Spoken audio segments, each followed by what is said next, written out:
Moving on to resources, per NCARB's the ARE Handbook 5.0 on their site, they have a matrix of different resources that they apply to each one of the exams. And so for the construction and evaluation, what they recommend as resources is the Architect's Handbook of Professional Practice, CSI Master Format, the Project Resource Manual, so the CSI Manual of Practice. And then there's a series of documents and contracts. And one is the A101, there's the A201, the A701 instructions to bidders, so that is not a contract.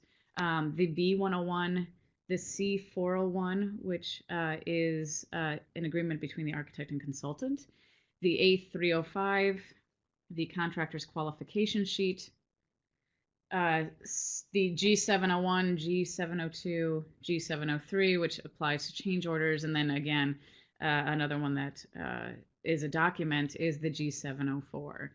And what I recommend, having gone through this in my experience, I give some recommendations in blue.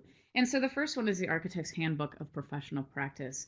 This is just a really great resource to have.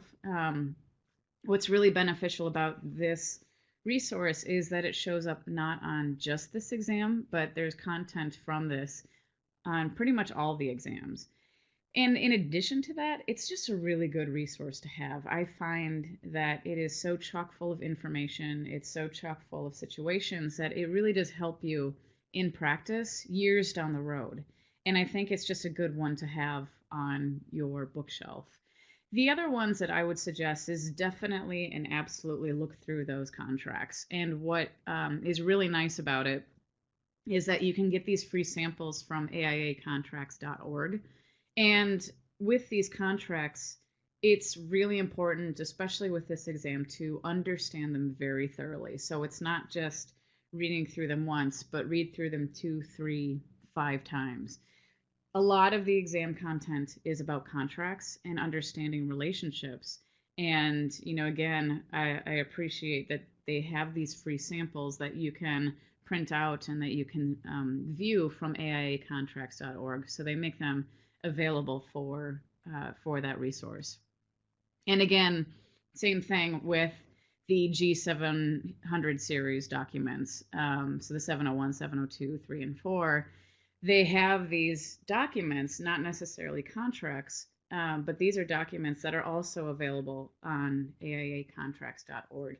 It's just as an aside, it's a really good website just to look at in and of itself. The one thing is that not